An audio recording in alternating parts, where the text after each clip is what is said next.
systemic, wow, I cannot read today, and personal wellness. Her personal purpose and passion are to help organizations and individuals shift toward healthier, more balanced, and effective functioning. She's the founder and the CEO of Lokey Learning, which is an educational psychology consulting firm that focuses on supporting wellness and systemic change for both organizations and individuals. She came to one of our leadership meeting retreats that we had at our office and was phenomenal. So we were so excited that she agreed to come today. She approaches her work with an anthropologist. Well, no, I'm just gonna skip the word. I'm just really doing good today. Okay. Perspective, I cannot speak, but understanding that achieving true health involves attending to shifts on the personal and microcultural and macrocultural levels. She's consulted for organizations in both public and private sectors on various topics ranging from wellness, life balance, and mindfulness to environmental fitness, and is highly adept public speaker and trainer, and has provided presentations and trainings at local, state, and regional, and national, and international events. So we are so fortunate to have Cathryn here, and I'll let you take it away. And I guess I forgot to go through the agenda, but maybe. Well, thank you so much. What a great introduction. Yes, that word, that tricky word was anthropological. Thank you. I know there's so many tricky words in there. Anthropological approaches, and we'll talk about that some today in this presentation about thinking about human history and just how we fit, right? What we are evolved to, what we need as human beings, right? So as I was so graciously, I know it was a lot to read, but my background is actually in education. So I come from the K-12 sector, and then I moved into doing consulting work because, of course, when you work with kids in K-12, you see things and you start to learn things about our whole society and what's going on there. So I had my master's degree in counseling and human systems, and then the specialist degree in education, and I was working in K-12. And we had this, how many of you have worked in K-12 before? Any of you? Education? Okay, so some of you are familiar, right? So you know that once in a while, there is a year of kids, a group of kids that come in, and they have a particular personality. And I don't know what it is. I don't know if it's like in the stars or numerology or ology or mysticology or whatever, but there is something about these groups of kids that come in. They have, their own distinct personalities. So we had a year of kids come in that were off the chain in kindergarten. I mean, we had teachers who'd been teaching kindergarten and first grade for 30 years, threatening to quit and run for the hills. They were just really tough. So at that point, as a school counselor, I started looking at research on how can we help, ameliorate a wide variety of issues for these kids as easily and as quickly and as succinctly as possible. So I came across some bodies of research having to do with mindfulness, social emotional education. I started doing research in that area. That led to doing consulting work in the corrections sector. And I discovered that corrections was just about the same as working in, K-8, K-12. It was the same thing. A bunch of people held in a place they didn't want to be, having to change their behavior. So, and then I came across, of course, I'm now doing some work with EVOC, which has been an absolute pleasure. I'm kind of convinced that you all victim advocates are probably the kindest people I've ever met. Is this true? This is what it's like, is that fake? I'm not kidding, like everybody is so kind. But I think you understand that, right? Like that, I think more than anybody out there, you all understand that no matter who you meet, there's something going on with them, right? If they act in a way that's abrasive or rude, your assumption is something's going on with this person.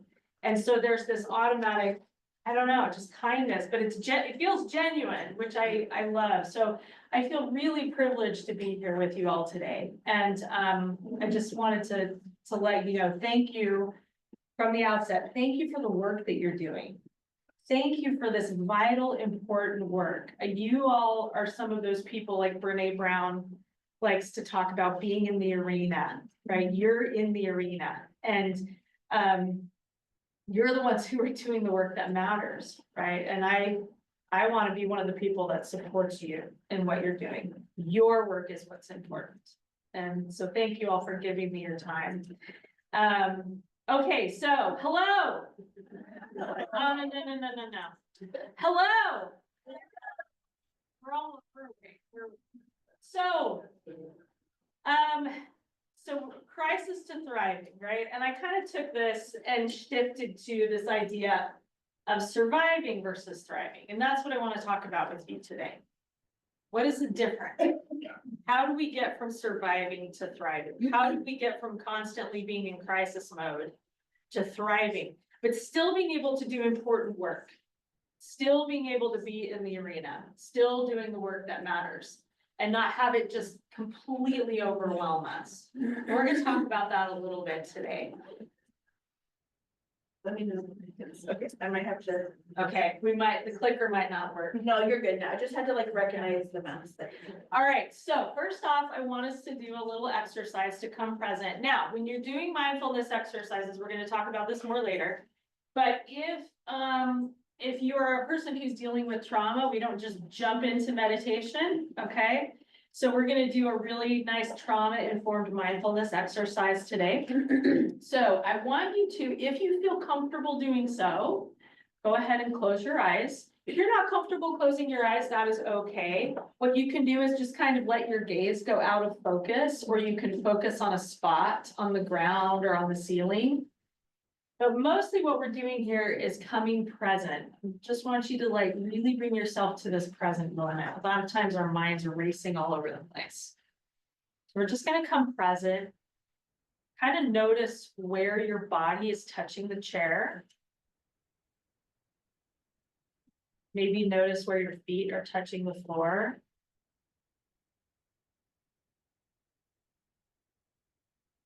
Notice the sounds in the room. I think there's a nice sound of an air conditioner or air going on. Some of you towards the back of the room might be able to hear the music. On the other side where people are having breakfast, we might hear a door opening and closing. That's okay. We're just going to notice this stuff.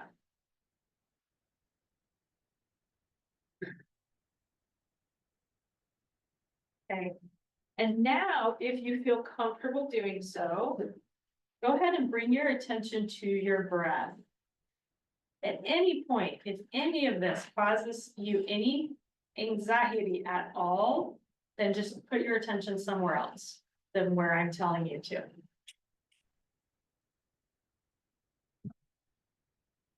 If you're comfortable doing so, let your attention rest on your breath.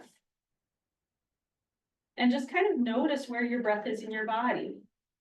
It can be kind of surprising, right? We think that our breath is just kind of in our lungs. You might notice it like expanding into your back a little bit, into your belly. And notice if anything feels tight in your body, then go ahead and relax that. So if your shoulders feel kind of tight, just kind of consciously relax your shoulders. If the muscles in your face feel tight, go ahead and relax those. Sometimes it helps me to relax something to go ahead and touch it with my fingertips. So if my shoulders are tight, I might go ahead and touch my shoulders with my hands. Just kind of tell them, prompt them to relax. Okay, now go ahead and take a deep, deep breath, filling your lungs all the way up like a balloon, into the belly, into the back. Not into the shoulders. Keep the shoulders relaxed. Hold that for a second and then let it out really slowly, like through a straw.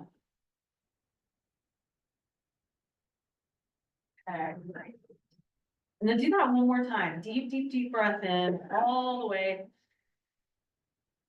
Filling those lungs, in the ribs, the back, the belly. Hold that for a second. And then let it out like through a straw.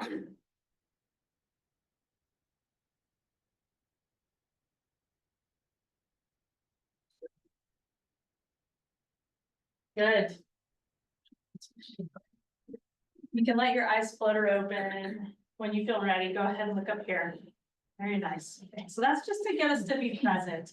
Also, for future reference, if you let your out breath be longer than your in breath, like we just did, like letting that breath out really slowly, it activates the parasympathetic nervous system. So if somebody isn't, if you or someone you love or don't know, or you're just working with, is in kind of a panic attack, that can be a really great way to kind of help them, you know, activate that parasympathetic nervous system, bring that online to help them calm down. And bringing attention to the body, right? So counting on the fingers, a lot of you probably know this kind of stuff already. All right. Isn't that a cool picture? Look at that. I just want to point out that guy that's climbing right there, you see him on the wall?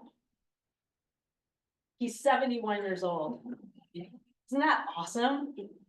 Yeah, 71 years old. This is close by where we are right now in Moab, Utah. And how lucky are we to be here, right? Only by embracing the entire spectrum of human experience, good and bad, for better or for worse, do we find transcendence and joy. This can be a little bit of a hard pill to swallow, right? Only by embracing the entire spectrum of human experience, good and bad, for better or for worse, do we find transcendence and joy. So just think about that for a moment, and think about that while we move through this today, okay?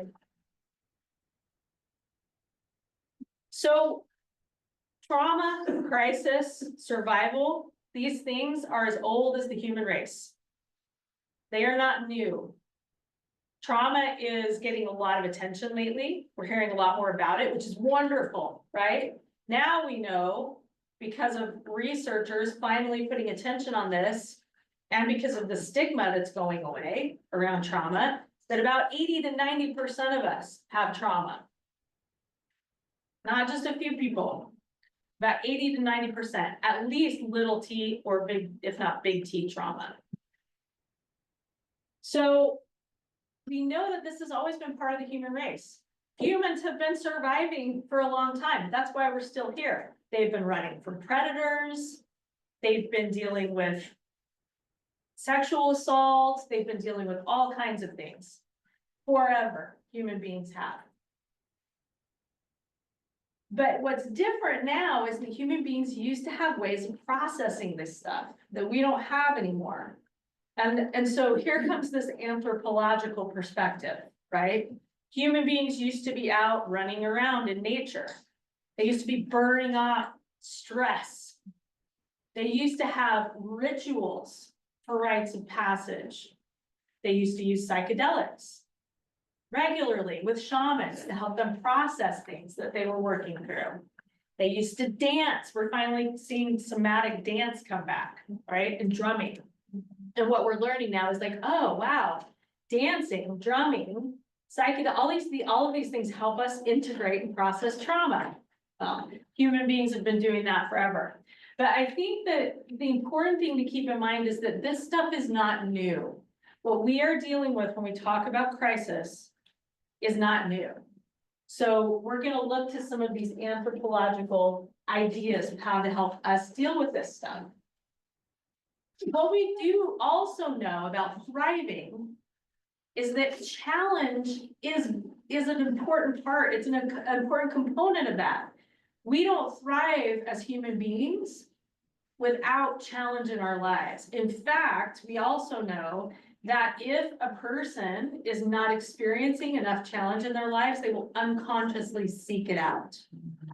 So a lot of times when research has been done on bullying, a lot of times bullying has had nothing to do with what we think the kid, like a kid is just harmed, right? They're hurt. Sometimes it's because they're bored. And they want to like, instigate something, okay? So boredom can create, and there's a big difference between the tiny little hits of dopamine that people get on video games, right? And real, true challenge. Real challenge that is connected with thriving as a human being. So I want to talk about this kid up here that's on this wall. See him right there? That guy's name is Alex Honnold. And here in this picture, he is on a wall in Yosemite National Park called Half Dome. Have any of you ever seen Half Dome? 2,000-foot cliff face. And Alex Honnold was in his early 20s when he decided, there's a lot of climbing in Yosemite National Park. A lot of climbing. Does anybody climb here? Have any of you tried climbing before? A little bit, right? It's a cool challenge. That's a cool challenge. So Alex Honnold decided that he was going to climb the northwest face of Half Dome, 2,000-foot wall with no protection, no ropes. He's what's known as a free solo climber. And they're very rare. But he's also he's kind of a savant, right? This kid, he's been climbing things since he was 2, before he could walk. Most people don't do this. So off he set to climb this climb. And he talks about it in a TED talk, right? This climb and what it was like. There was a moment in the middle of this climb, and here Jimmy Chin, right, is the videographer. And so his filmer is like rappelled off the side with a camera, filming this whole thing. And that's what he does for a living. He films climbers.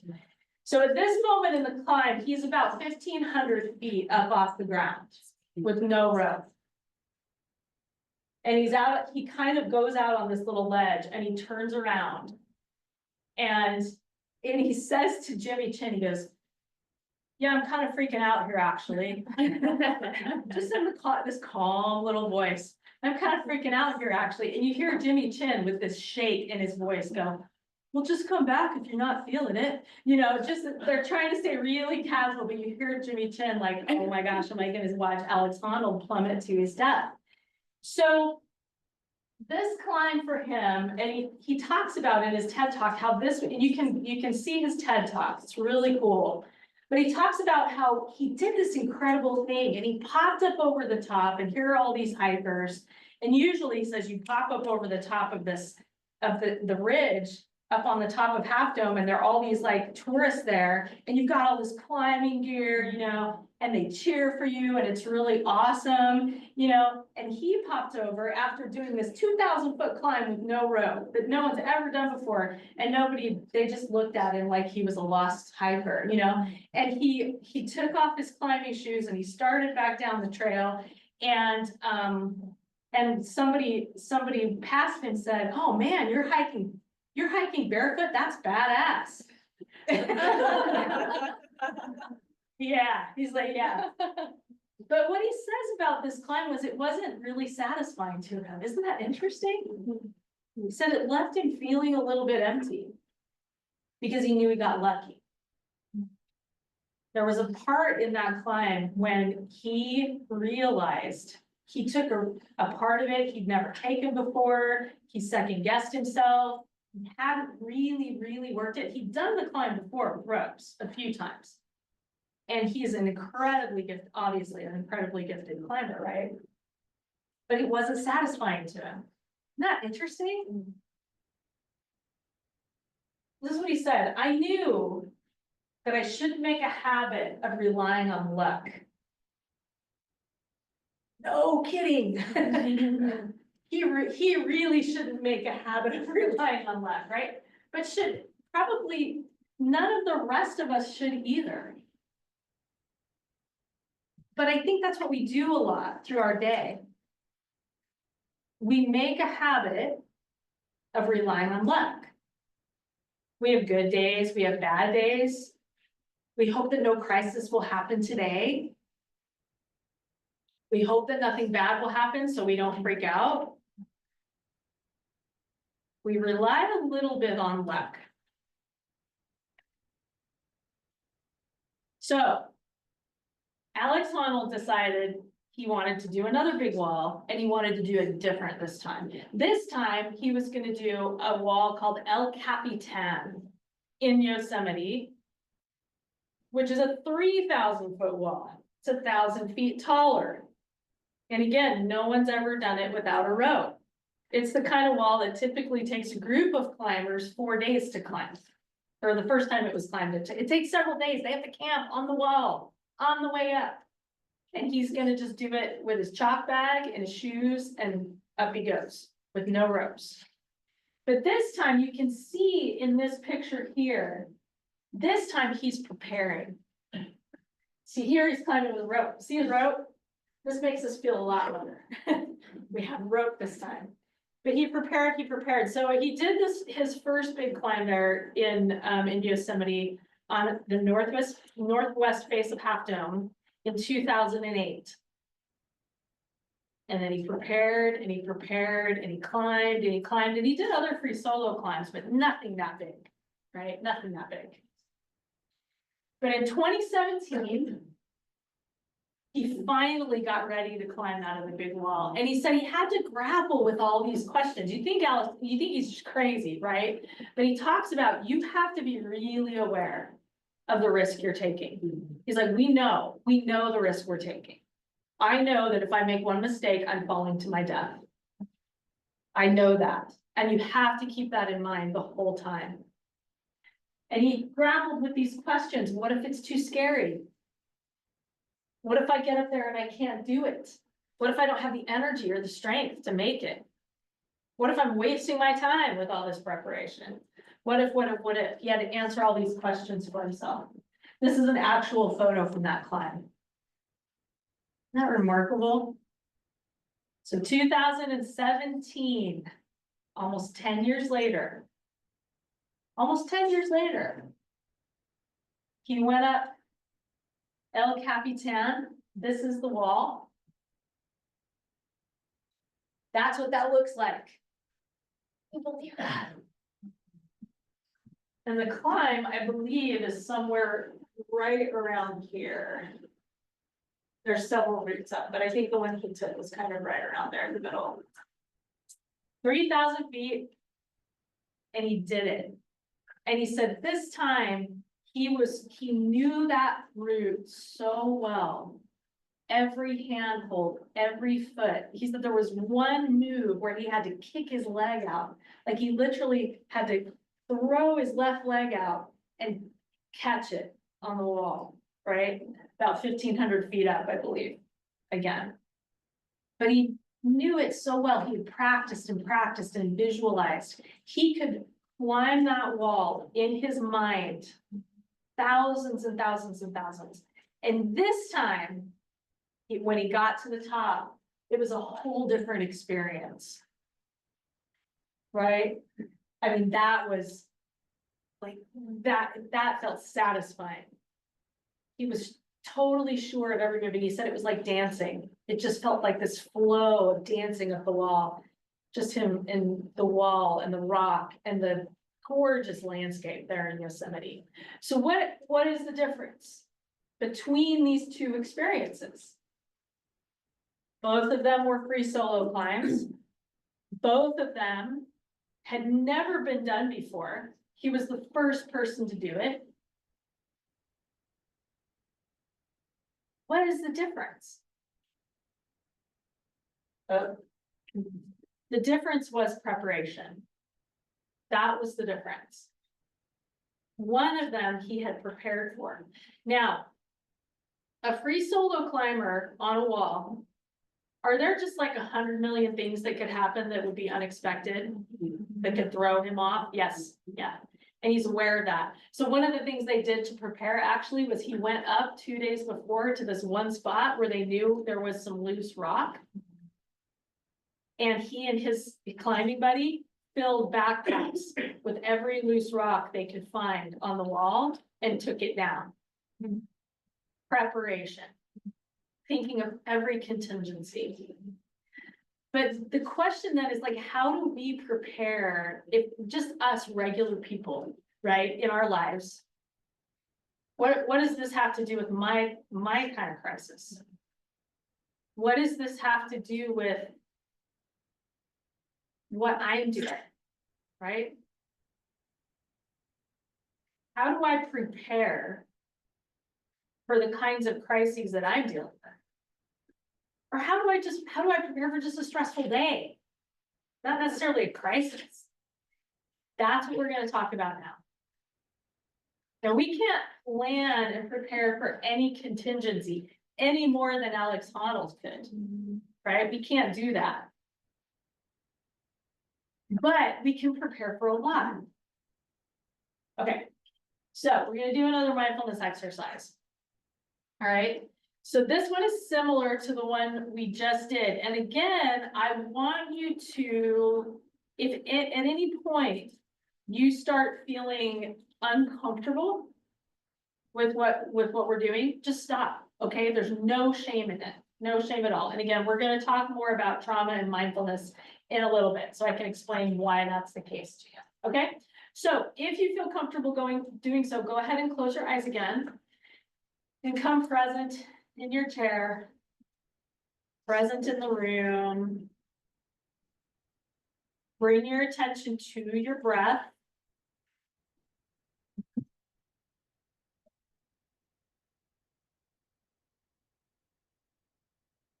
Kind of get curious about your breath. Just kind of notice where it is in your body. Notice how fast or slow it is. And you don't need to change it. You don't need to change your breath. It's fine just the way it is. Just kind of get curious about it. See if you can notice it moving in places in your body where you maybe hadn't noticed before.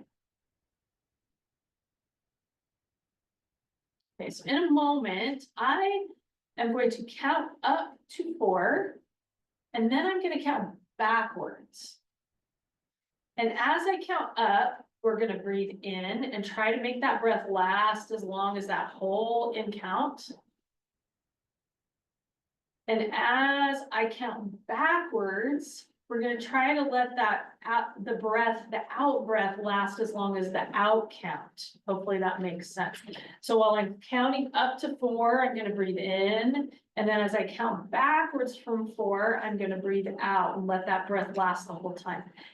I'm going to gradually increase the out count so that our out breath is going to end up being twice as long as our in breath.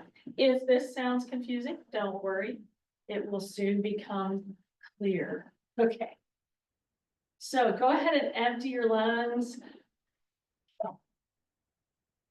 And then take a deep breath in. 1, 2, 3, 4, and pause. And out 4, 3, 2, 1. Good. In 1, 2, 3, 4, and pause. And out 5, 4, 3, 2, 1. And in 1, 2, 3, 4. Pause. And out 6, 5, 4, 3, 2, 1. And in 1, 2, 3, 4. And out 7, 6, 5, 4, 3, 2, 1. And in 1, 2, 3, 4, 7, 6, 5, 4, 3, 2, 1. 1, 2, 3, 4. 8, 7, 6, 5, 4, 3, 2, 1. And let your breath come back to its regular rate. And then just kind of notice and appreciate your breath for a minute. Just kind of appreciate that part of your body. It's so amazing. Our bodies just do that, and we don't even have to think about it. They just breathe.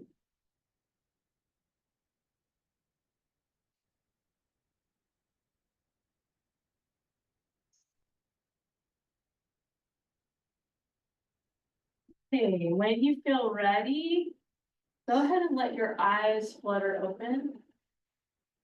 And come on back to the room. Does everybody want to go be a free solo climber now? Right? I mean.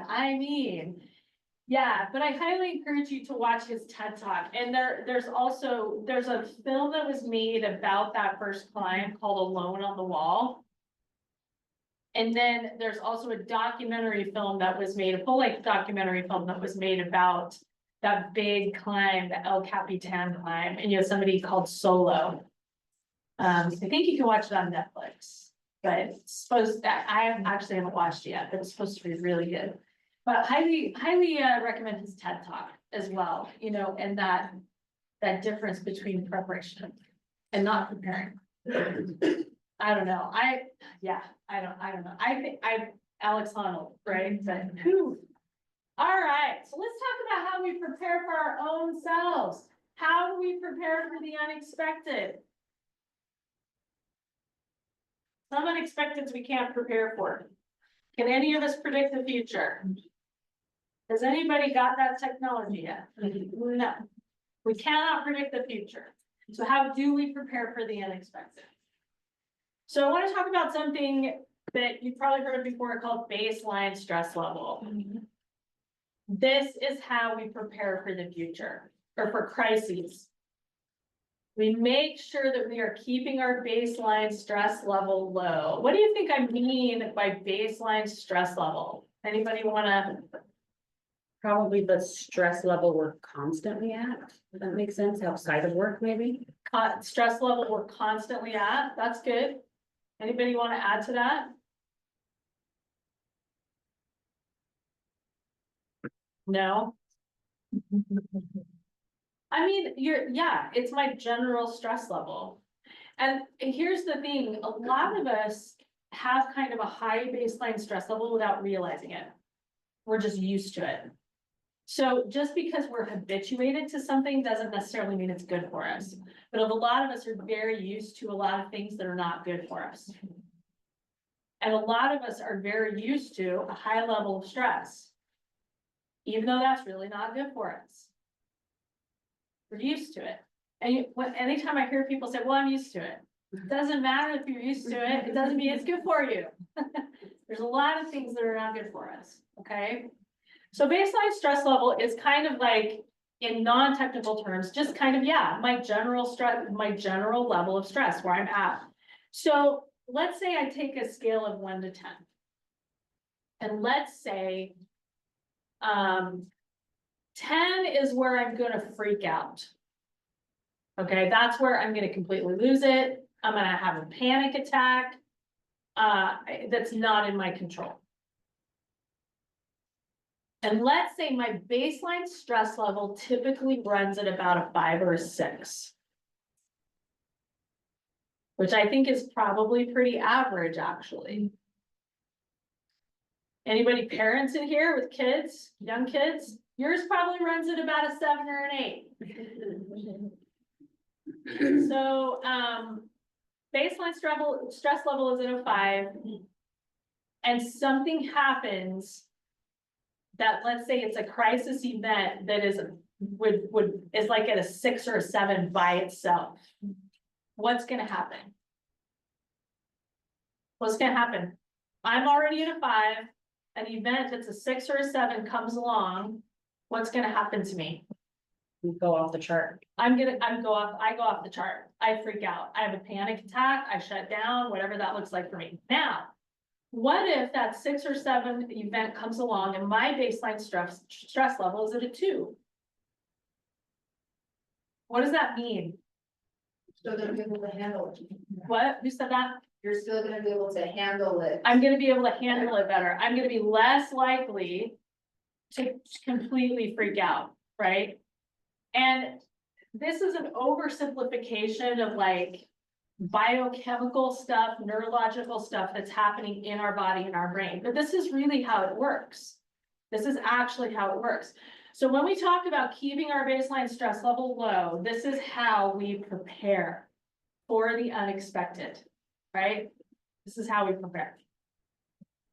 So some of you have heard my presentation before on life balance, and this is a whole other workshop. If we have time at the end, I'll go back to these and go over some of them. We're not going to go over all of them today. But I talk about life balance in much different terms than most people do, because in all the different work I've done, what I have come to realize is that there's no such thing as work-life balance. That is a myth. So when people talk about work-life, oh, we're going to talk about work-life balance now. That is not, that doesn't happen. Because we are a culture where we work 40 to 50 to 60 to 80 hours a week. There's no balance there. That is not happening. Okay. But if we look at our needs as human beings, and we need much more than work and life. What is life? That life is just everything else, right? Our personal time, our relationships, our exercise, like that's just everything else and work, right? No. We have all these different aspects to us and parts of us as human beings that need attention for us to thrive. If we're going to talk about thriving, and it's not just work and life. Okay, so kind of like put it together in terms of domains of time. Okay, so we have time in, time out, connecting time, active time, play time, time with nature, quiet time, sleep, productive time.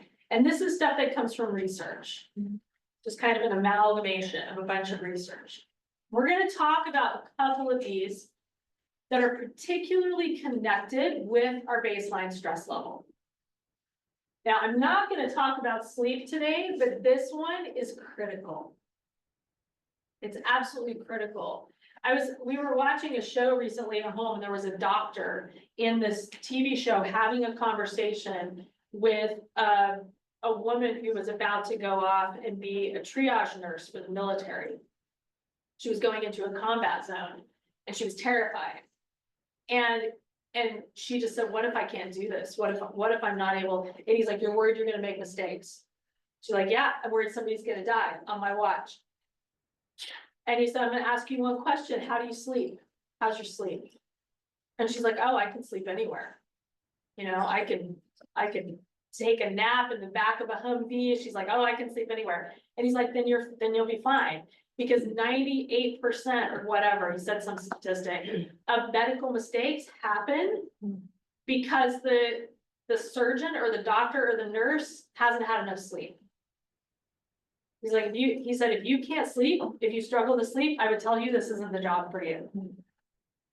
But because you can sleep anywhere, you'll be fine. Just make sure you get enough sleep. And then you won't make a ton of mistakes.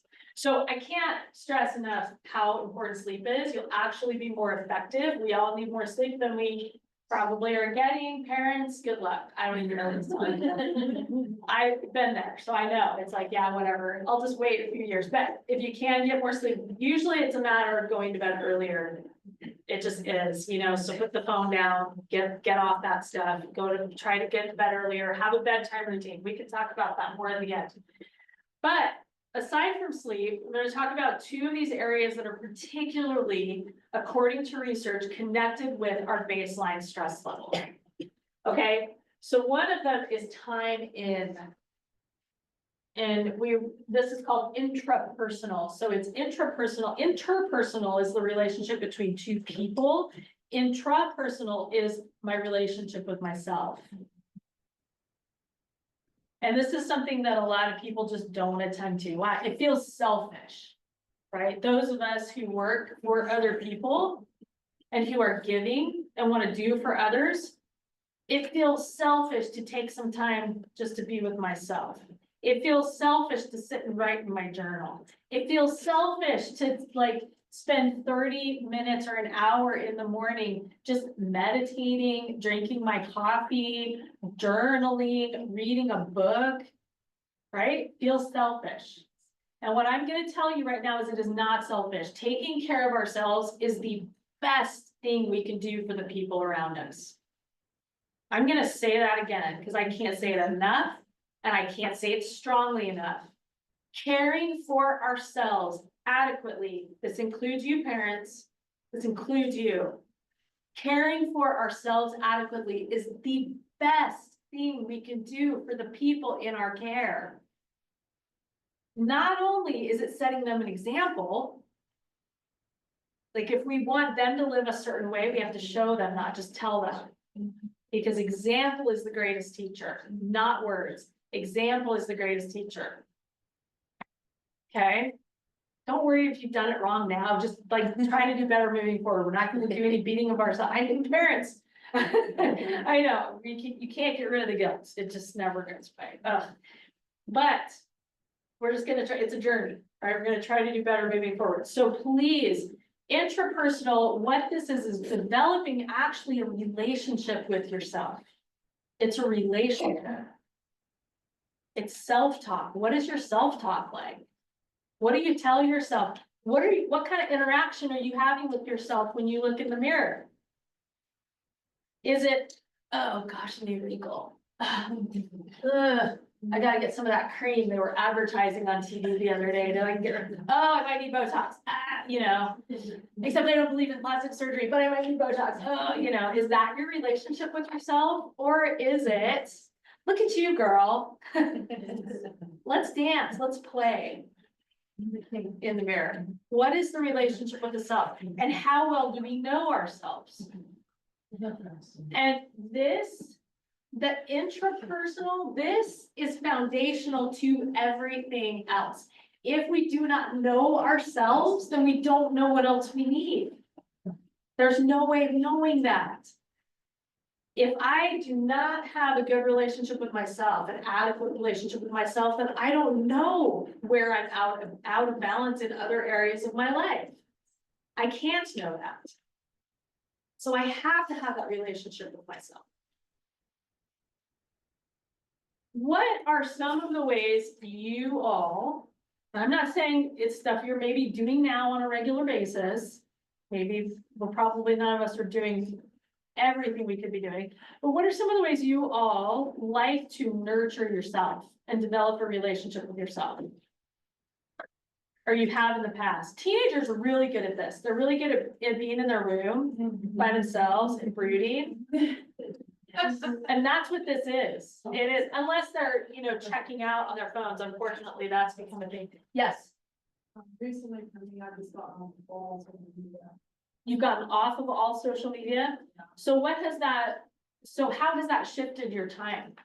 What are you doing instead? reading, What? reading. Reading, walking, Well, I nice. don't all the time, I don't, but, yeah, just more time to, other things that are more healthy to my brain. Nice, very nice. Anybody else? How do you develop a relationship? Yeah. So I have an hour commute to and from work, so I'm in the car 2 hours every day, and I am like the queen of car karaoke. And that to me is a good way to get myself energized and ready for the day, but also a good way to decompress on the way home, so I can, you know, leave work at work and just be home for my family. Nice. That is great. It's great transition time, huh? Like if you don't have a long commute to and from work, it's probably a good idea to go somewhere else and do something else before you come home to try to shift that, you know, energy. Yeah. Anything else? What do you do to develop a relationship with yourself and nurture yourself? Anything? Journaling, speaking. Journaling. Very nice. That's one of my top, actually. So journaling is a great place to practice that self-talk and kind of have it. You can actually have a conversation back and forth with yourself. The other beautiful thing about journaling is that you can go back and read and look for patterns. So you can start to see patterns in yourself, in your own thinking. Another wonderful thing about journaling is that it activates parts of the brain that typing doesn't activate. So it activates like the prefrontal cortex and connects it with the creative parts of the brain. You know, the movement is really, really good. So it lights up the brain in really lovely ways. Anything else? Crochet. What else? I was gonna say, if anybody put anything in the chat online? Oh, did anybody put anything? No. That's okay. Chat. Yeah, remind me, we've got people online. Hi, online people.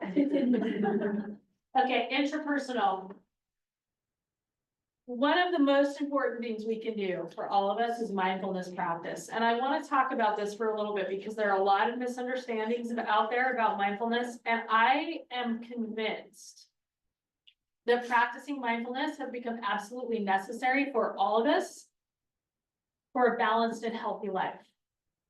And I'm going to explain why I believe this. And it has to do with that anthropological perspective. Okay. So tell me, what were humans doing? So let's think back maybe 500 years ago, or even more than that. What did the human day mostly consist of and look like? What were human beings doing? 500, 600, 1,000 years ago. Does anybody know? You can Yeah. guess. What? Hunting. What? Hunting. Hunting, The basics to survive, so. food, finding food, the basics to survive. What did their day look like? They were moving. What else? Out in nature. They were out in nature. Yep, The food they took. they were eating the food that they found and grew and prepared. They were out in nature, they were moving. Okay. So we're gonna come back to this. What is mindfulness? I skipped. Okay. So this is what the day looked like for a human being, right? They were outside. They were in nature. And what's critical about this is that if you go back even further, if we go back millions and millions and millions of years, this is when the human brain was evolving and the human body was evolving. Our brains and our bodies are evolved to be doing this. Our auditory processing systems, for example, just one specific example, but our auditory processing systems, meaning our ears and the parts of our brain that process auditory input, are evolved to process the sound of the snap of a twig behind us, or the sounds of bird song. That signals to the brain that we're safe, right? Because there's no storm coming. There's probably not a predator present. What does the snap of a twig behind us mean? That we could maybe be followed, right? There might be a cat. I also want to add that Jessica Elkin commented lots of time outside with family and close community. Close communities, that's a good one, yes. People were in tribes, they were in close communities, they knew each other. There was less shame to deal with, right? Less hiding. Less of that personal broadcasting. Yeah, close communities is huge. Close, small communities. Yep. So the brain and the body were evolving in a very, very different type of life. And we don't live that way anymore. Now, this is what our world looks like. Right? And our brains and our bodies have not evolved. They're not evolved to this. They haven't had time to catch up. This is in just the past few hundred years. Right? I mean, when was the speaker system invented? This is just a few hundred years ago. Our ears can't even process that information. Our brains can't even process that information. And what ends up happening is we end up feeling at the same time overstimulated and starved. We feel both overstimulated and starved at the same time on a neurological level. What do you think that does to our baseline stress level? It's not good, right? It's not good. Okay, loud, we're counting our steps instead of just being outside, like walking to find an animal to hunt, right? Okay, so I'm gonna go back. So that is why I'm saying mindfulness is important, because mindfulness fills that gap for us now. Mindfulness is not some religious practice. It wasn't created by some religion. That is a myth. That is not true. It's not historically accurate. Okay, but when I even type mindfulness into my computer to have it suggest photos, that's what it brings up. Like, that's how embedded this idea is in our psyche. All mindfulness is two things, okay? Two things. Present moment attention. My attention is rooted in the present moment. And it's an attitude of non-judgment. So I'm just focusing on what's happening now, and I'm not judging it as good, bad, right, wrong. I'm just observing. Human beings used to have this built into their lifestyle. They had to be mindful. They had to be present. What would happen to them if they weren't? What? They die. They would die. And then they wouldn't pass on their genes. And then we wouldn't be. Right? Human beings had to be mindful. We don't have to be so much anymore. Because now even our cars have airbags and all kinds of stuff. So people can drive like, I don't know what, right? On the freeway. And still feel like they're gonna survive. We see it a lot here in Utah, don't we? The drivers. Okay. So we went from this to this. And that's why mindfulness has become important. That's why it has become vital. And I'm absolutely convinced if there's one thing you can do for yourself, for your intrapersonal health, it is to integrate mindfulness practice into your day-to-day life. I promise you that if you do this, it will change your life for the better. I promise. I've seen it over and over and over and over again. And the research is very clear. I suggest starting with 15 minutes in the morning of just sitting, if you can, and focusing on your breath. And a lot of people say, oh, I can't do it, I'm doing it wrong. Well, why are you doing it wrong? Because I can't keep my mind on my breath. Well, what do you do when your attention wanders off somewhere else? Well, as soon as I realize it's happened, I put my attention back on my breath. That's doing it. That's the practice. Okay? That is the practice. It's just going, oh, there went my attention. Bring it back to my breath. But there are as many different types of mindfulness practice as there are people. And the bottom line is you have to find what works for you. It's just trying out different things.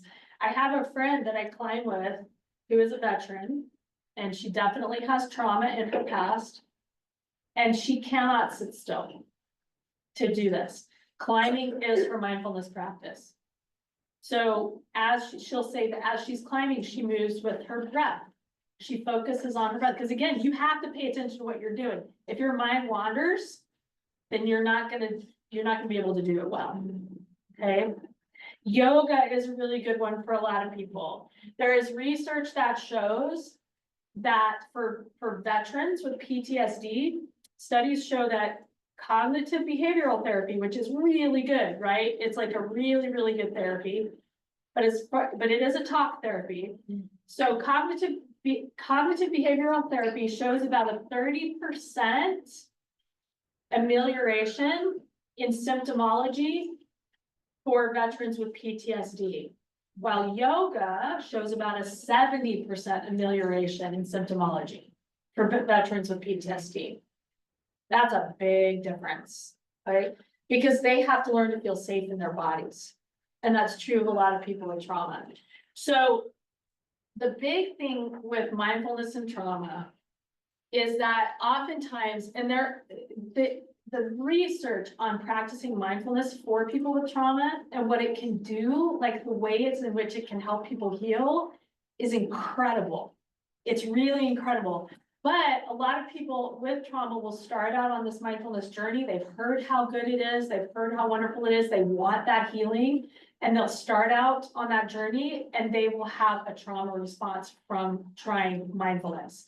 Because the moment they sit and try to shut their minds down, all of these things surface, like any of that unintegrated trauma will all of a sudden push its way to the top and surface. So for people with big T trauma that is not integrated, it is important to work with a trauma specialist. And if you want to like try it out on your own, the other big component of this is that if it's not working for you, it's okay, right? It's okay to just abandon it and try something else. There's no shame around it, okay? So that's the big word about mindfulness practice and trauma, but there is, again, a lot of hopeful stuff coming out, a lot of healing. But for those with unintegrated trauma, just proceed carefully, okay? Any questions about that? Any questions from people online about that? Comments? Okay. So mindfulness, that's time in, right? My two favorites for time in are mindfulness practice and journaling. I think journaling is absolutely really powerful. It's a good activity. Okay. Active time. This is the other of these domains of time that's really closely related to our baseline stress level. In fact, all the information we take together, so if we look at all the research, we take it all together, research about different drugs, research about exercise, research about stress, anxiety, depression. We take all of that and look at it together as a big picture. The best treatment we have available for anxiety and depression is cardiovascular exercise. It is the best treatment we have available. Hands down. There are no side effects, except for all the positive ones, unless you run a lot and then you bust your knees out. Probably don't do that. Find an alternative. Running is good, but I can't run. It hurts my knees. So I have to do other things. But the best treatment we have for these things is cardiovascular exercise. And it has to do with what it does chemically in the body. It's just chemicals. It's the chemicals that it produces, the endorphins, right? Have you ever heard of runner's high? Yeah, it's a real thing, right? And it's endorphins. That's all it is chemicals. Now, how much exercise do you think we really should be getting a day? 10,000 steps? Anybody have an idea? Couple hours? Okay. It's probably closer. Anybody, any other thoughts? I recently heard a TED Talk where a guy was talking about movement and being outdoors, and he said, actually, we really, we're built to be outdoors 12 to 14 hours a day. So again, think about what human beings were doing. Think about what they were doing back when the body was evolving. We're not made to sit in a chair. We're like, literally, our bodies are not made to sit in the chair. They're made to squat. And they're made to stand. Right? Isn't it like crazy to think about? So what do we do when we're talking about life balance? If I have to be at work, sitting at my computer for 8 to 10 hours a day, how in the world do I figure this out? Right? Well, there's a lot of it comes down to creativity. So there are stand-up desks now. There are devices that you can get where you can somebody has a treadmill at their desk at your office. Who? Dallas. He has a treadmill, right? So he actually walks while he's working on his computer, right? Yes. Great. So creativity, there are little bikes you can do, right, underneath while you're working on your computer. I know at lunchtime, maybe going and running the stairs. What we also know about physical activity is that what's more important than a big block of concentrated, intense movement, more frequent movement is more important. So making sure, if I am sitting at my desk, making sure I'm getting up every 45 minutes to an hour and just moving around, just walking around, stand up and stretch, take deep breaths. And that is more important than maybe going to the gym for an hour in the morning and then, and it's healthier than going to the gym for an hour in the morning and then sitting for 8 to 10 hours. It would actually be healthier to skip the gym, but make sure I'm getting up and moving as much as I can throughout the day. Does this make sense? Because that's what the body, again, that anthropological perspective. And this is a great guide. What was I designed for as a human being? Okay. What are some of your favorite ways to exercise? Does anybody- I like a stationary bike. A stationary Like, put bike, my Kindle book on the front and I just pedal away. nice. Anybody else? Oh yeah, read your book. So read your book at the same time. Yes. So this brings up a really good point. When it comes to these domains of time, there are certain activities that tick a lot of boxes. So if I go to a yoga class, I not only get my time in because it can be meditative and there's breath work, but I get my physical time and I actually get some connecting time, right? Some social time. I might have a conversation or connect with some people while I'm there. Okay, so when you can find activities that kind of tick a lot of those boxes and they accomplish a lot, that's where you're golden. Awesome. Any other favorites? Swimming. Swimming is so good for you. I can't swim. But it's one of the best ones. Who said that? Who said swimming? Nice. Very nice. What else? Stationary bike inside in the winter, so when it's snow and cold. I'll put every single one, I pick up an hour before work to walk my dog, Nice. even in the rain and stuff. And they're not here today, so I can do that. I think whatever. That's awesome. Yeah, when you can combine active time with outside time, that's really great. We have treadmill and weights from Kristen Guthrie, Jessica Elkin saying trail running, hiking, mountain biking and climbing. Heidi Patterson from the ABC said hiking and 30 minutes a day. Nice. Nice. How much we think we need. So yeah, hiking is great. Anytime we can combine our active time with outdoor time, that's huge. That's a big win. Big win. And we live in a really great state for that, actually, right? Utah is one of the best. It's known for being a state where you can be outside year round. It's pretty cool. All right, so. This is it. I want you to watch, see, do we have the time for it? We do have time for it, yes. So here's a different perspective on stress.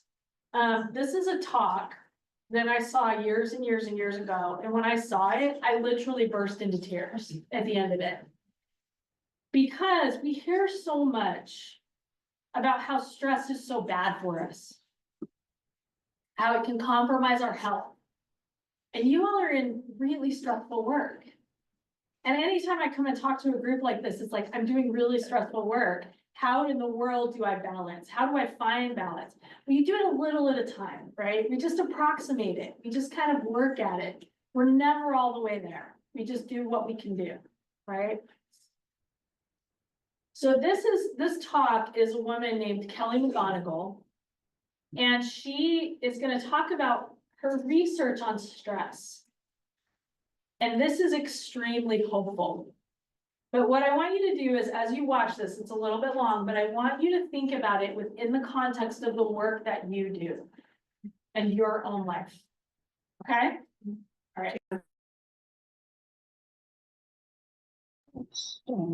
On my end. You should still play it. Yeah. Oh. No, okay, one sec. My computer is muted, sorry. We have it. It was, it's always happens. I just had to unmute. I unmute my computer.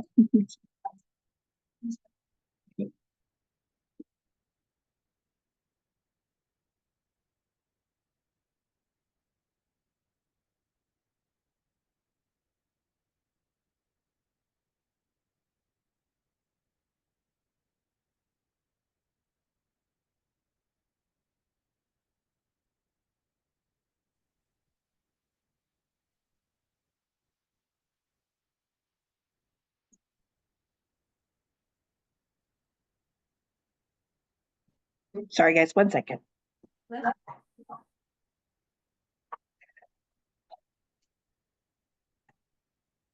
They can't hear it on mine.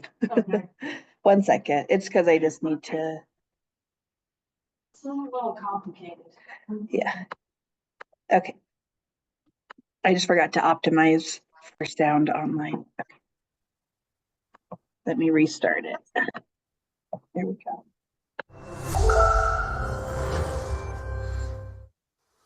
I have a confession to make.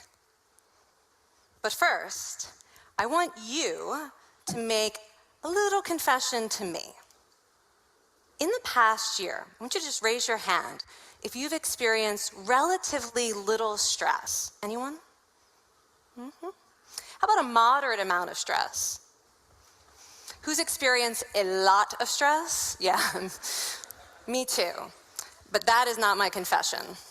My confession is this: I'm a health psychologist, and my mission is to help people be happier and healthier. But I fear that something I've been teaching for the last 10 years is doing more harm than good, and it has to do with stress. For years, I've been telling people stress makes you sick. It increases the risk of everything from the common cold to cardiovascular disease. Basically, I've turned stress into the enemy. But I've changed my mind about stress. And today, I want to change yours. Let me start with the study that made me rethink my whole approach to stress. This study tracked 30,000 adults in the United States for 8 years. And they started by asking people, how much stress have you experienced in the last year? They also asked, do you believe that stress is harmful for your health? And then they used public death records to find out who died. Okay, some bad news first. People who experienced a lot of stress in the previous year had a 43% increased risk of dying. But that was only true for the people who also believed that stress is harmful for your health. People who experienced a lot of stress but did not view stress as harmful were no more likely to die. In fact, they had the lowest risk of dying of anyone in the study, including people who had relatively little stress. Now, the researchers estimated that over the 8 years they were tracking deaths, 182,000 Americans died prematurely, not from stress, but from the belief that stress is bad for you. That is over 20,000 deaths a year. Now, if that estimate is correct, that would make believing stress is bad for you the 15th largest cause of death in the United States last year, killing more people than skin cancer, HIV, AIDS, and homicide. You can see why this study freaked me out. Here I've been spending so much energy telling people stress is bad for your health.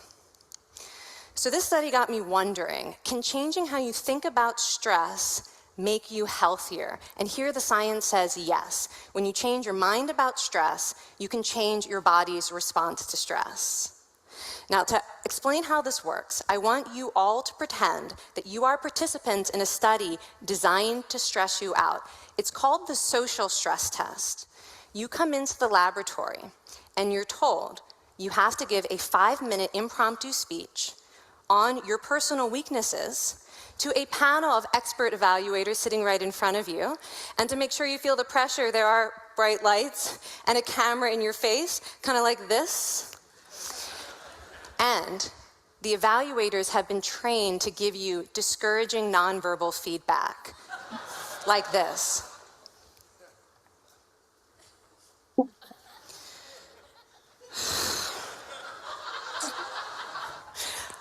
Now that you're sufficiently demoralized, time for part 2, a math test. And unbeknownst to you, the experimenter has been trained to harass you during it. Now, we're gonna all do this together. It's gonna be fun, for me. Okay.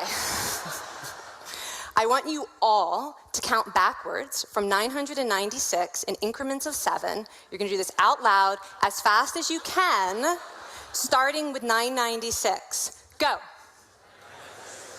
Go faster. Faster, please. You're going too slow. Stop, stop, stop, stop.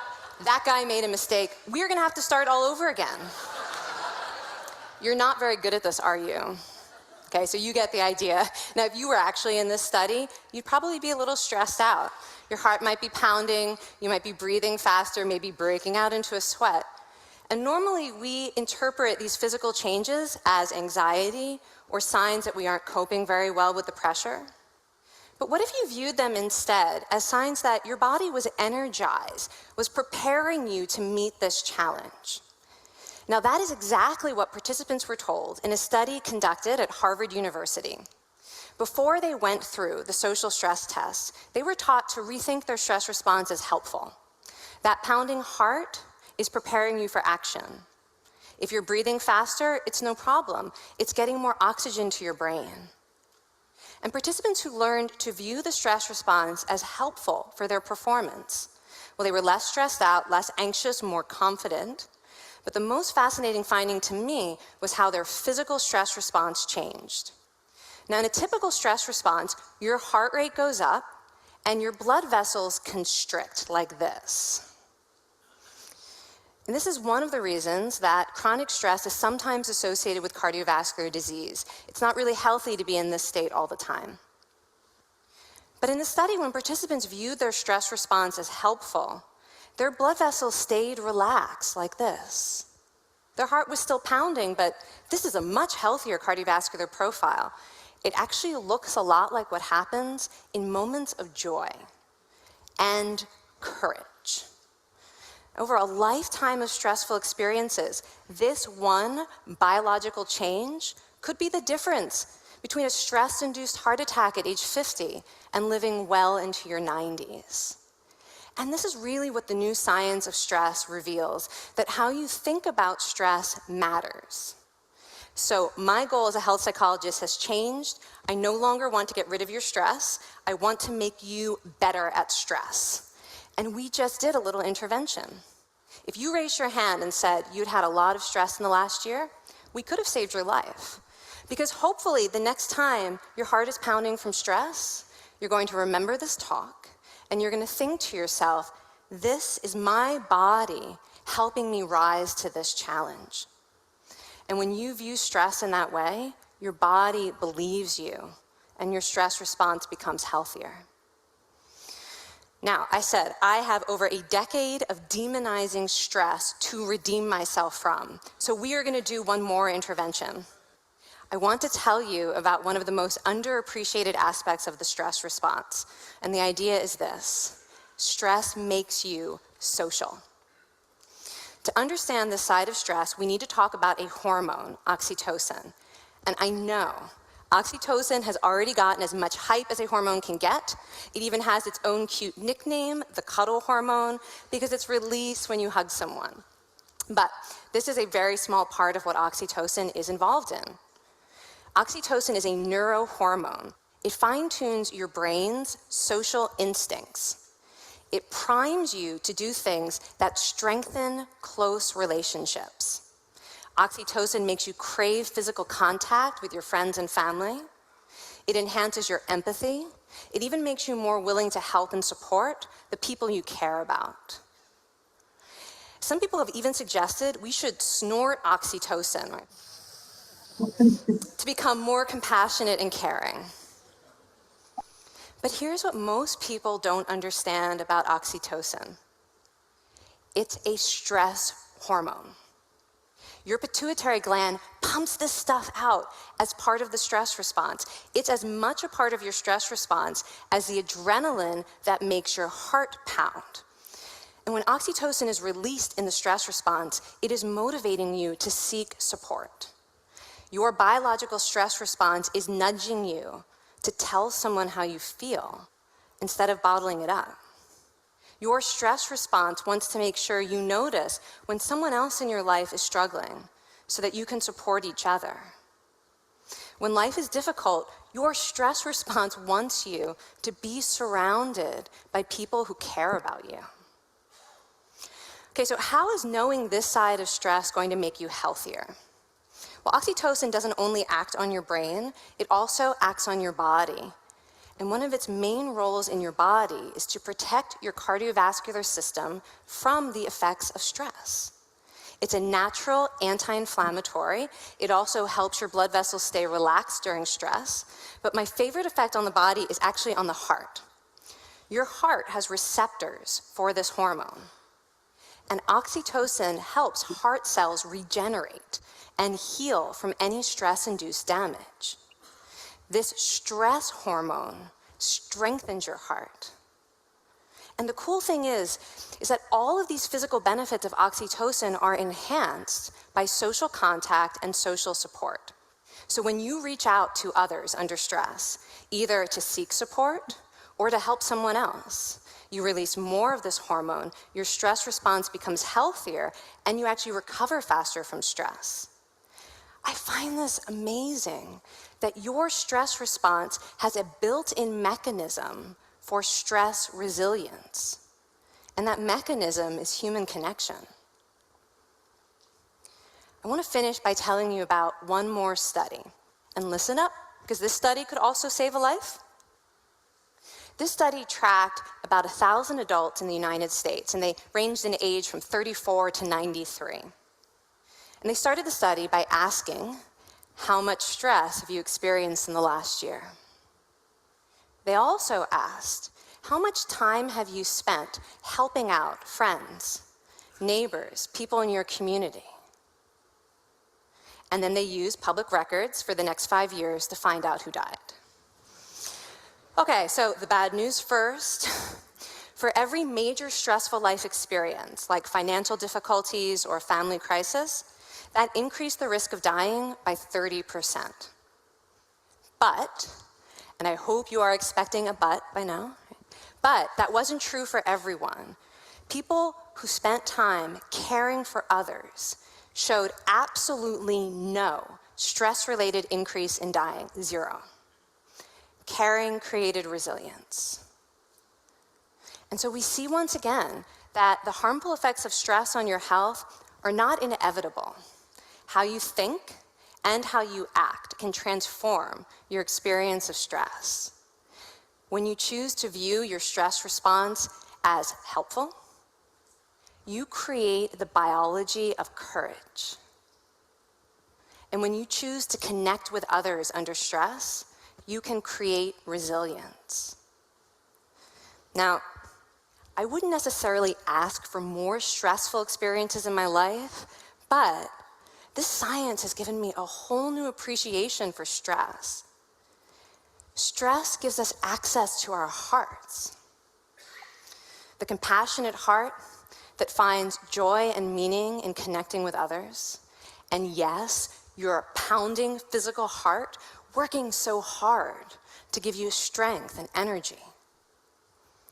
And when you choose to view stress in this way, you're not just getting better at stress, you're actually making a pretty profound statement.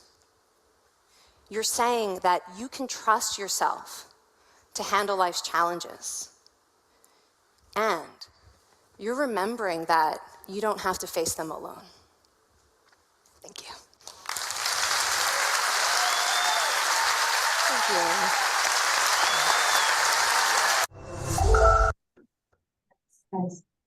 So,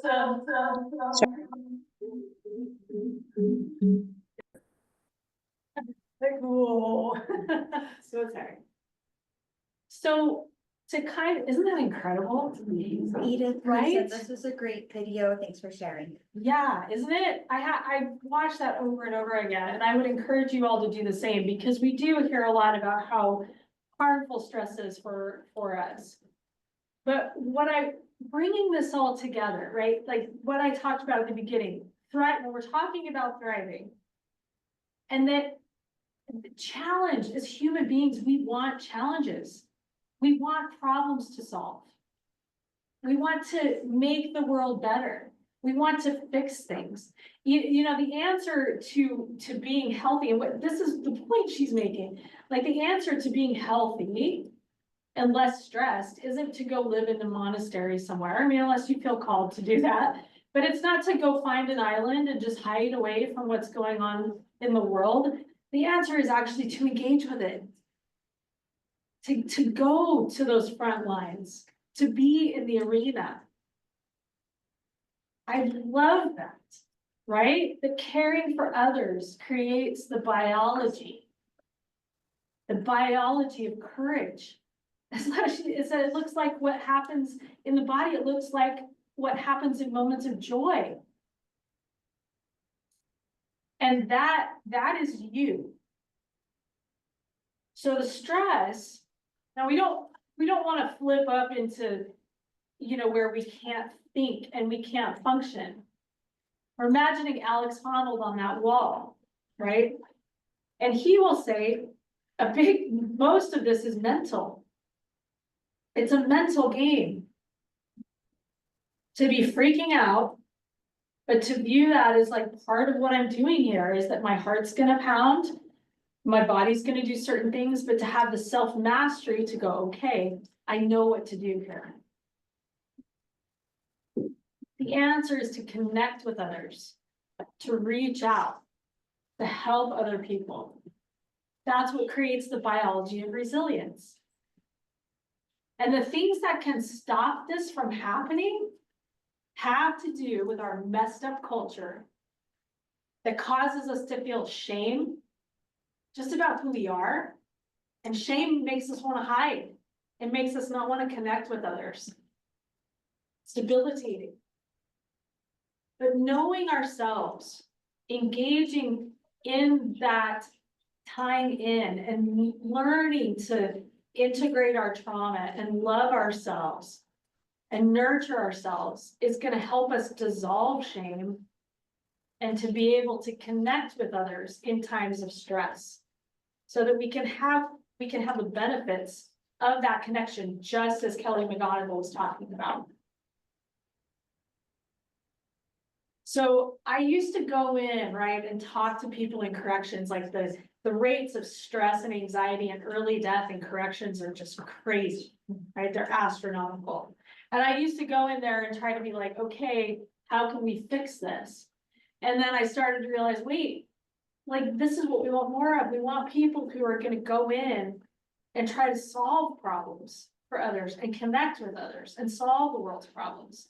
And what you can know is that our bodies have a built-in mechanism for dealing with that. It makes sense, right? Our bodies evolved in environments that were tremendously stressful. Way more stressful than these environments that we live in now, in some ways, right? Life and limb was threatened a lot more frequently for ancient humans. So I want us to all hold that and remember that when we feel that sense of shame, to think about, to breathe in, tell ourselves that we're worthy, and find someone to connect with. Find someone to connect with. Find more ways of lifting each other up. Find more ways of lifting ourselves up. Right? Turn off the news, turn off the advertising. It keeps telling us there's things that are wrong with us when there really isn't anything wrong.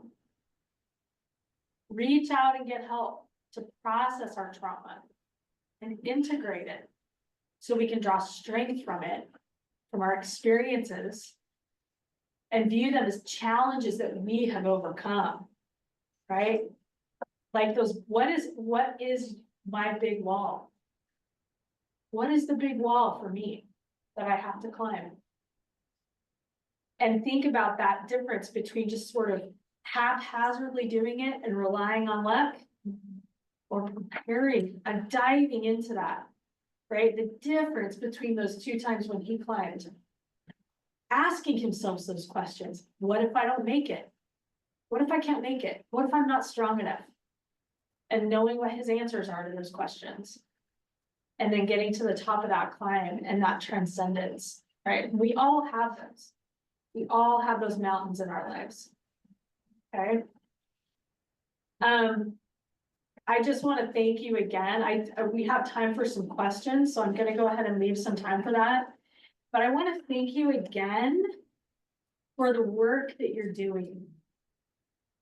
And I want to tell you that it matters. I also want to remind you that just as much as these people matter that you're serving, you matter. You matter just as much. And so I want to just encourage you, if you take nothing else from this today, to find ways to care for yourselves. Care for yourselves like you are precious, like you are unique, because you are precious and unique and valuable and worthy. Find ways to care for yourselves. Dive into that. It is the most important adventure of any life, is to know ourselves and connect with ourselves. Right? Thank you so much. And I'm gonna stay up here for questions. Yeah. Does anybody have questions they want to ask or bring up? Have a little discussion time?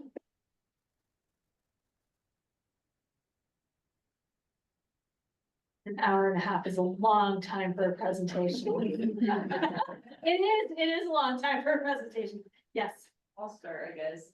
So right now I'm the only advocate on my department, so Yeah. it's an influx of cases.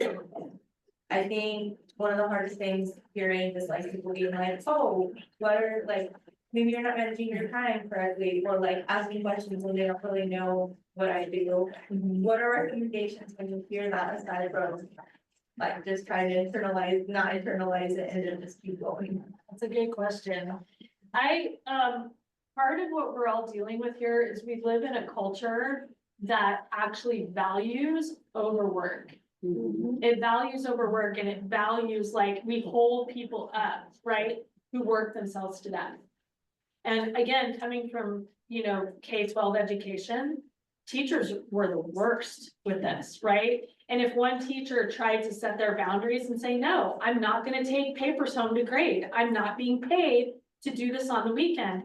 Then all the other teachers would be like, oh, well, she doesn't care about the kids, right? So what you're dealing with is a culture that doesn't value life balance. We don't value it as a culture. And so if we are gonna be the kind of people that wanna move in that direction, you're gonna get some pushback. And I think counting on that is part of it, and setting your boundaries. So what you can do to not internalize it is that time in.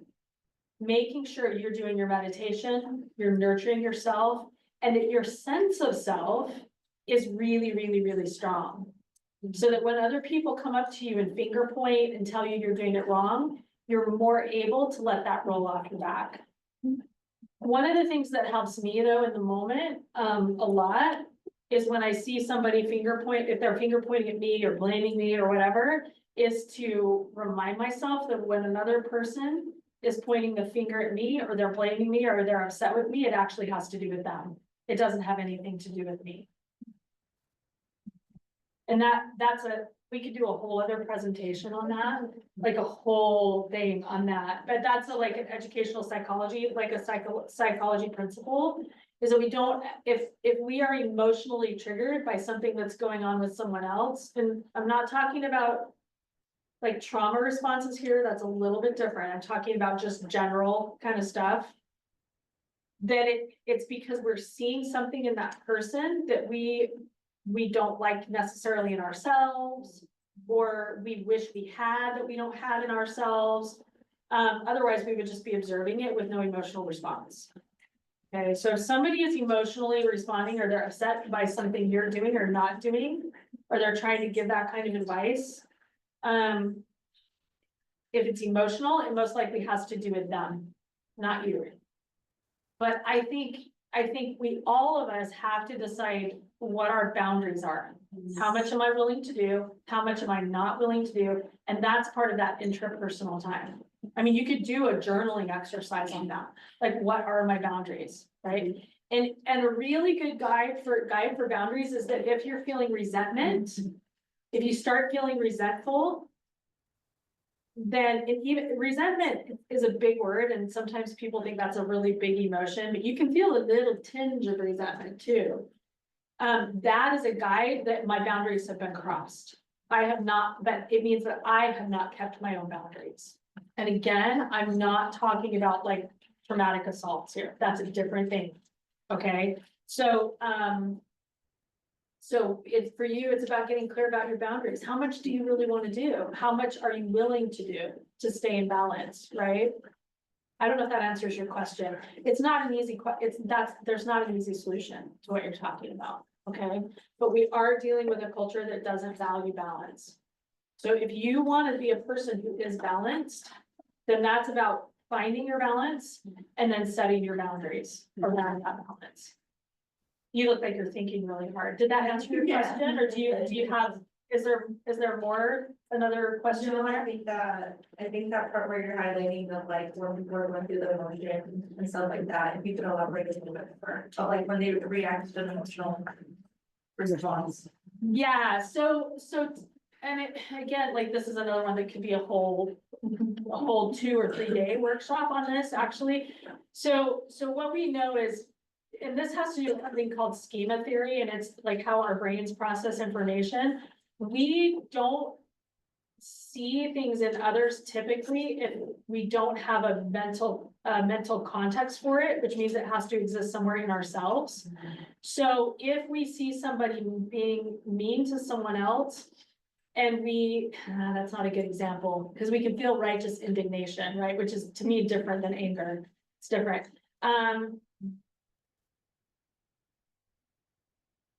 Okay, a good example would be the whole like Mean Girl thing, you know, of where, you know, if you've seen the Mean Girls, right? And that's actually a really good example where in the end, the protagonist, she kind of switches sides and she becomes a mean girl. And then one of her friends says, she's talking bad about these mean girls. And she's like, but you're them, you're just like them, right? So if we have an emotional response to something, the first place we want to look is we want to ask ourselves, why am I reacting to that so strongly? Like, ask ourselves that question. Why am I having such a strong reaction to that? And that answer a lot of times will point us towards, oh, I kind of struggle with that in myself. And I may show it in a different way, but it's something I don't like in myself. Okay. Or it can be the opposite, where let's say somebody is succeeding in their life. They're doing really, really, really well. And I feel myself feeling negative feelings toward that person. Maybe I start putting them down to other people, or I start talking about them like, oh, well, she's not that great. You know, she thinks she's so great, right?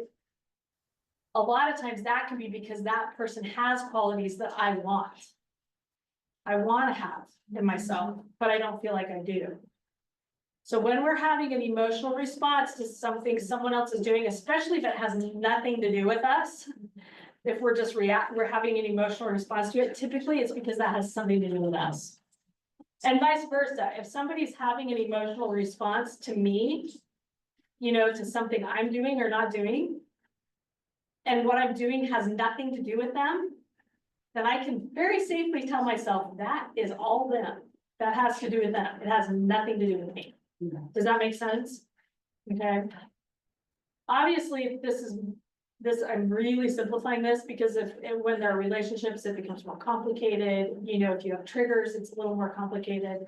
But if somebody wholly unconnected with you, you know, that has to do with them. Yeah. Good questions. There's a lot. Any other questions, thoughts? I can answer any, I'll try to answer anything. Or if there's stuff you just like, you're like, I don't really agree with that. That doesn't make sense to me. I can try to clarify stuff. Good. I guess I just have a comment. I feel like sometimes we struggle as underlings, let's say, as the workers, right? To give the boundaries, right? To set those boundaries with our supervisors. They're not gonna think that we're dedicated, that we don't care about the kids, right? As you said, for the teachers. And I think it's really important for me, at least, to share my why. Hey, I'm not willing to do that because I want to be present for my kids, right? And then it's like, oh, what logical person is like, no, I need you to not be present with your kids, so you need to take this home, right? So for me, it almost felt easier to share my why as I was setting my boundary. I'm not willing to take my work home because I want to be present for my kids. That's important to me. And that's gonna make me a better worker when I come here. I'm also gonna be present when I'm at work. I'm not gonna be dealing with my home stuff because I was able to be present at home. Okay, that is beautiful, right? Because what you are talking about, first of all, is knowing what your boundaries are. And this goes to this know thyself, right? And that's why I said like that time in, knowing yourself is foundational for everything. If you don't know yourself, there's no way you can know what your boundaries are. And when your boundaries are clear and you talk to a supervisor with clear boundaries, it's strong. But if you don't have clear boundaries, that's where people will tend to roll over the top of you because your boundaries aren't clear. But if your boundaries are clear, it's way less likely that people will roll over the top of your boundaries. The other thing that will do is it will become very clear to you will have clarity around when is it time for me to leave this job then? And that's okay. If you leave a job where you're serving others, it doesn't mean you don't care about people. It doesn't mean that. The other thing that I want to respond to what you just said is we are talking about shifting culture here. Like I do what I do because I recognize that our culture systemically is unhealthy. And that's why I do what I do, right? So for me, it's about, yes, getting in rooms with the underlings. Yes, as you might call yourself, but I call you the people in the arena. But supervisors, it's shifting the needle with them and trying to go and say, look, the research says if you want your workers to be more effective, this is what they need. They need balanced, healthy lives. They need support from their supervisors. But it doesn't mean that we in the arena cannot shift culture as well. And you shift culture by setting boundaries and by supporting your coworkers when they set their boundaries, even if their boundaries are different from yours. Because everybody has different needs. Everyone has different needs and different. I would never be a school teacher. And I knew that because I don't have the temperament. I love kids. I love children, but I do not have the temperament to stay in one room for that many hours a day. Right? Like my temperament is I like to have a lot of alone time, a lot of thinking time. So I would go in and teach guidance classes for an hour and they were powerful and great, right? And I would connect with the kids. I was good at that. But not being willing to be a teacher as an educator doesn't mean I don't care about kids, right? I know myself. So having our own clear boundaries and supporting others when they set theirs, when they are setting theirs, even if those boundaries and needs are different from ours. Yeah, that's important. That's wonderful. That's great. And you, by your little self, are not responsible to fix everybody else. Yes. That's honestly what I was gonna add, because I've done this work for a few years now, and I've had the same struggles with boundaries. It took me a very long time, and it took me a lot of practice and changing my own perspectives. I think like understanding the difference between like limits and boundaries, you know, like what can I handle if I'm gonna be superwoman, if I'm gonna be everything for everyone all the time? Well, I have limits, but those limits are my dead end, right? And that's gonna take everything. My boundaries, I have a little more control over those things. Yeah. And so I think what we also have to do is we have to give ourselves grace. And we talk a lot about in trauma-informed care, like meeting our clients where they're at. Yeah. We need to meet ourselves where we're at. Yes. Because if I'm not taking into account what my limits are, what my boundaries are, and what like my own resources are. So you could be a one standalone advocate, or you could be one of 20 advocates, and you can still burn yourself out. You know, the work is always gonna come, and you're going to, as long as your doors are open, it's always gonna come your way. So you have to learn that perspective of why are these boundaries important? Going back to Noelia saying her why. And it's not just for us, it's for, you know, the people that we serve. It's for Yeah. the people who come after us, you know, creating that culture and changing it. Yes. So for me, a lot of it was just that internal perspective of why my boundaries are important and that again, like you can be alone or you could be with a whole team and it can burn you out either way. Yes, that's really good. So yeah, perspective, here's one that's really helped me. You cannot make yourself sick enough to make sick people healthy. You cannot make yourself poor enough to make poor people rich. You cannot make yourself sick enough to make sick people healthy. Running yourself into the ground is not going to help anyone. Like that is a myth, like thinking, well, if I just work harder, then I'll be able to fix more people. It doesn't work that way. Every person is responsible for their own life. Every person is responsible for their own life. I cannot fix someone else's trauma. They have to go on that journey themselves. They have to go on that journey themselves. Right? And yeah, I'm gonna come to you in just a second. The biggest thing, and I'll say it again, the most powerful thing you can do in the world, in this world, for the people around you, for everyone, is to care for yourself. It is the single most powerful thing you can do. For your family, for your loved ones, for your friends, for your clients, for your coworkers. It is the single most powerful thing you can do, is to care for yourself. It doesn't matter what that looks like to other people. Who cares? If people are having an emotional reaction to you caring for yourself, it means that they wish they were doing it too. That's what it means. I guarantee you. Okay? Courage. Did you have something? I just wanted to add with what was being said where we deserve those boundaries, but I would also say that like just how you're saying, like we gotta be an example for our coworkers if we have any. And also like allowing them, right, to have these boundaries. It may look different. I think you really said that so beautifully, where it might feel really frustrating, where it's like, wait, I'm doing all this work for my coworker, or maybe this, or we see someone over there, or the poor, or this, right? There's always that something, but I've been learning lately as I've been in this role, just learning from everyone that we are all in this room experiencing very similar things with our clients. Some of their bodies are responding very similarly.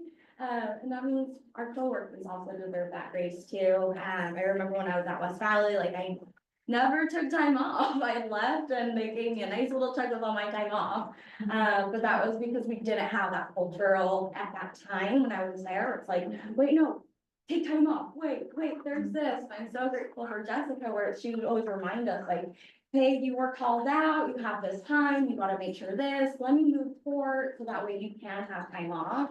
Or like speaking to that supervisor level where it's like, how supervisors can we help our people also feel supported by us too? And that was just a huge thing that I've noticed and I wanted to. Beautiful, really beautiful. And remember what Kelly McGonigal said, you know, like how we think about things is powerful.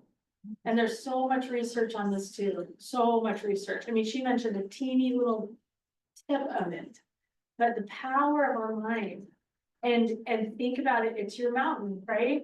But your body has what it needs to rise to the occasion. Your brain has what it needs to rise to the occasion and embrace this stuff, not as challenge, not as crisis, right? But as challenge. And challenge is essential to our human thriving. Okay? Challenge is essential to thriving. Thank you so much for having me.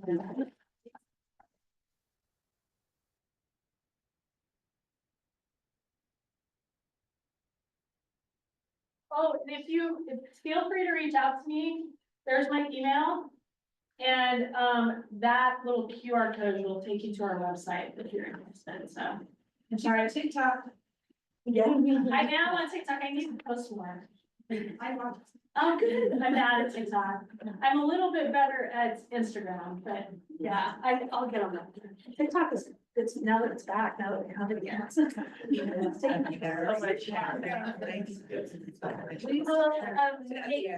break until, 10:40. Yes, okay, 10:40. I was looking at you. Yeah, we'll take a break till 10:40.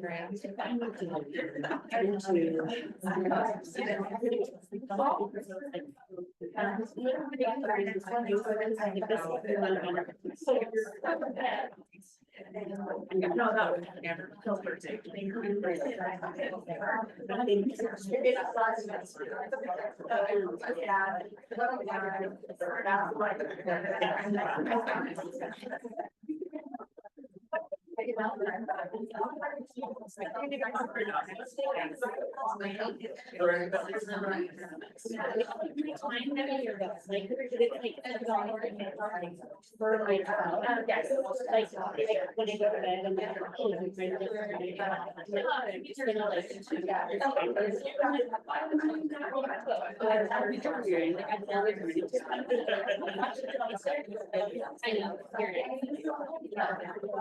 Yeah, I've tried so many times. I don't love to.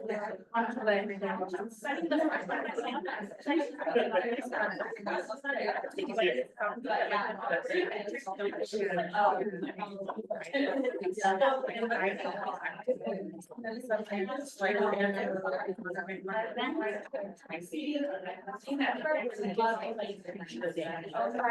wanted to do that. No, like take a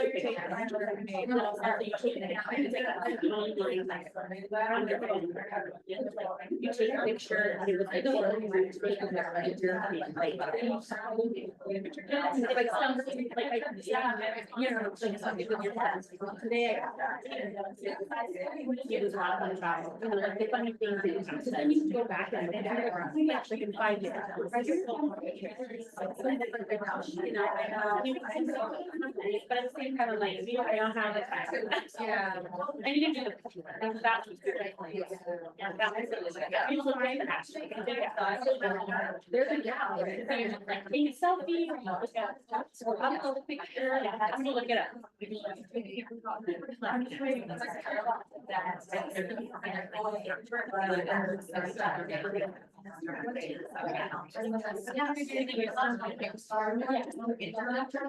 I know. Oh, thank you. We're nice to go, and we're taking a break. Find a way.